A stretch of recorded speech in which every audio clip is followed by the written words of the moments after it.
నా ఆడపడుతు అందరికీ ఈ రోజు ఒక పక్కన మెచ్చుకోవాలి, ఇంకో పక్కన అధిక కళలు, ఇంకో పక్కన మంగళవారం వచ్చి అందరూ వచ్చిన ఎన్నో కష్టాలు పడుతూ కుటుంబాలు ఎత్తుకొస్తున్న ఆడపడుతులందరికీ నేను మాట్లాడుతున్నాను. మన నియోజకవర్గంలో చిన్న చిన్న కుటీర పనులు ఏర్పాటు చేసి ప్రతి ఆడపడుతు వాళ్ళ ఇంటి వద్ద నుంచే 1000 రూపాయలు సంపాదించేలాగా కుటీర పనులు అభివృద్ధి చేస్తారని మీ అందరికీ మాట్లాడుతున్నాను. ఏంటంటే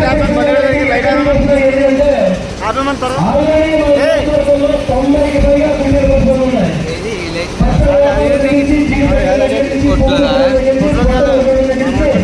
ఇంకా మరెన్నో